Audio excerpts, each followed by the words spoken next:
warm welcome to my next guest, columnist at The Sun, former editor of the Sunday Express, and a very, very, very old colleague of mine, David Wooding. Hi, Dave. Afternoon, Kevin. How are you doing? Still old? All right, we're both getting on, aren't we? Right, let's talk about some of the big stories.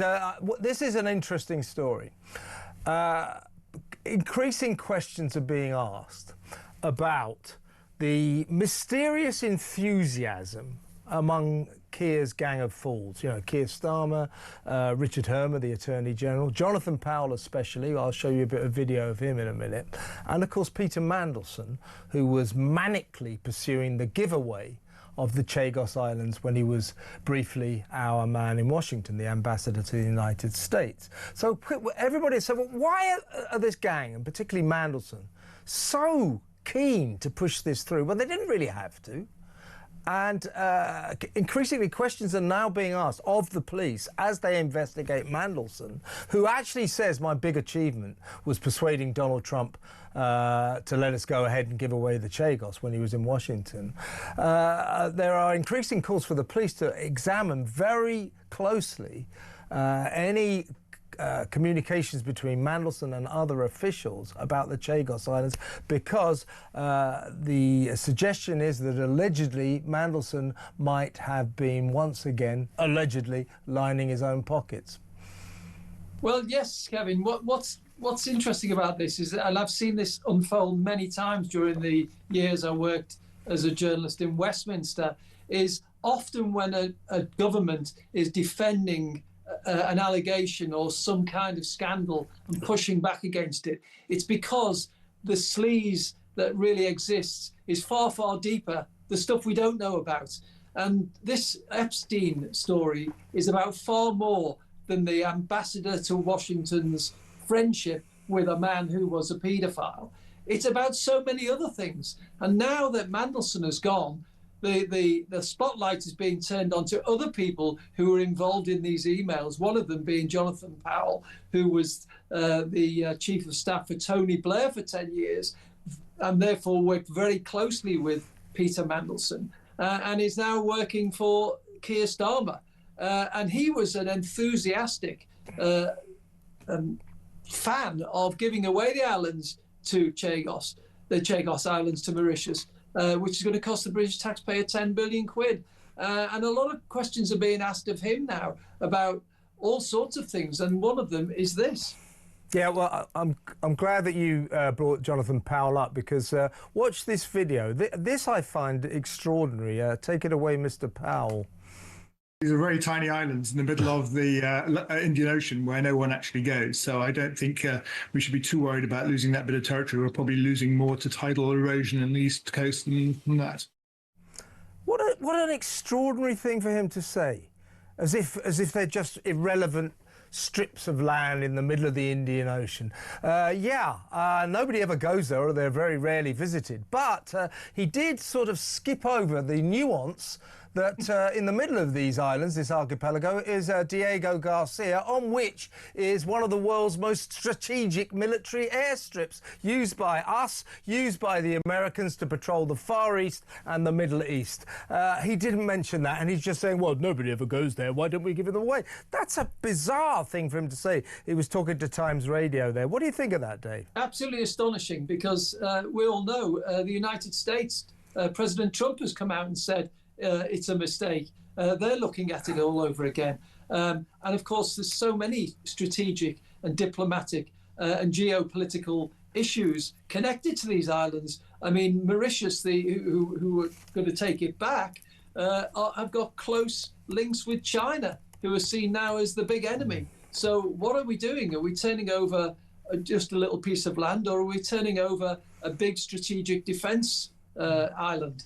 Yeah, and Kate Hoey, Baroness Kate Hoey, is leading the charge, is saying that Mandelson's emails and communications on the Chagos Islands must be examined very, very closely, because, you know, allegedly it could be his penchant for lining his own pockets to his own advantage that might be at the centre of our mysterious enthusiasm, or Britain's mysterious enthusiasm, to give away these very, very strategic islands. And Andrew Griffiths, the shadow business secretary, is saying there's something deeply suspicious about the whole affair. Yeah, and you don't get people saying things like that on the front bench unless there's something they know we don't know. Yeah, and you will know as an experienced Westminster journalist, Dave, that if this turns out to be true, if Mandelson had his fingers allegedly in the pie on this, was, lining his own pockets, that'll bring the government down. So I think we are at a crossroads here that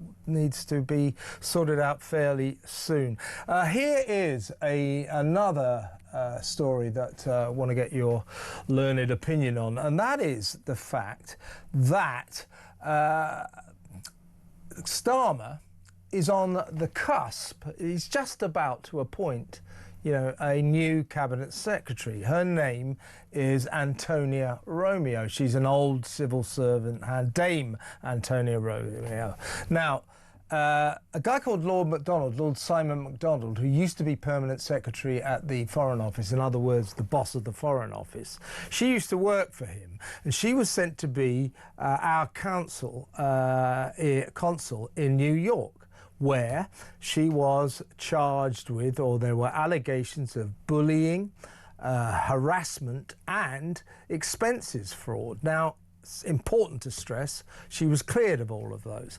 Lord MacDonald went on to Channel 4 last night and said, this is extraordinary. He said that he has been desperately trying to help Starmer in the vetting process about this woman, the implication being he does not think in a month of Sundays she deserves to have the job, and he is being ignored. Have a look at what he had to say on... He said to Channel 4 News, he said, I really wish I wasn't telling you all about this, but no one will talk to me. He said, I am offering myself to the vetting process. I know about this woman, and they're ignoring me. Have a look. Diligence is vitally important. The Prime Minister has recent bitter experience of doing the due diligence too late. It would be an unnecessary tragedy to repeat that mistake. I mean, they are saying that she's already been approved as suitable for this job, so why do any more process? I repeat, the due diligence needs to be thorough. If the candidate mentioned in the media is the one, in my view, the due diligence has some way still. That was a diplomatic way of putting it. He doesn't think she is worthy of that job. He clearly could contribute a vital role in the vetting process, and he is being ignored. Given Starmer's problem over the hopeless non-vetting of Peter Mandelson, you'd think he might be a bit more careful now, but apparently not. This is an extraordinary development, isn't it? Yeah, absolutely. And the fact that you get one senior civil servant saying of another such things, including that when he was challenged on that interview, he said there is still some way to go on the vetting, which clearly shows there's something else he doesn't know about. Now, I'll give your listeners and viewers some idea of what they might be, because in 2020, there was a story in one of the newspapers that Dame Antonia had broken government procurement rules by acquiring £30,000 worth of Farrow and Ball paint and furnishings for her Grace and Favour flat. Now, on top of that, there was also a story floating around that she allowed her husband to use the taxpayer-funded apartment for a work event for free, and that when civil servants, members of staff, complained about this and suggested it was out of order, he threatened these junior staff. Now, these are allegations which have appeared in papers over the years. So that might be what he's talking about. I don't know. But clearly he has reservations for him to say. I think that's the understatement of the year. If you watch that entire interview, he in a very diplomatic way, he is essentially saying, I keep trying to offer my advice to Keir Starmer, to the vetting process.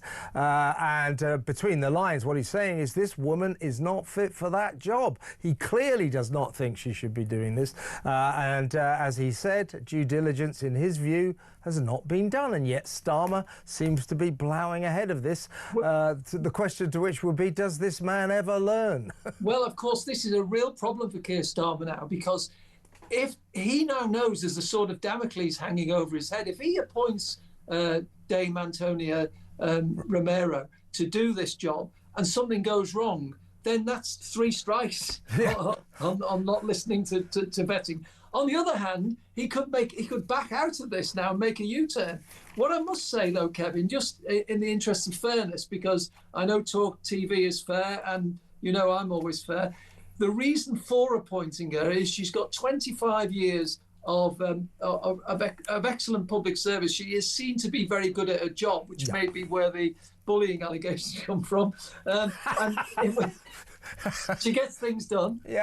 But second, and also, he's keen to appoint the first woman senior head of the civil service. That would be a big coup for Labour. And also trying to take on these allegations that he's got a boys' club in Number 10. I think that's what the other side of that story. I like the idea of the first woman cabinet secretary, but I feel that we haven't heard the last of this story, to say the least. Dave, really good to talk to you. Thank you so much. David Wooding, columnist at The Sun, former editor of the Sunday Express.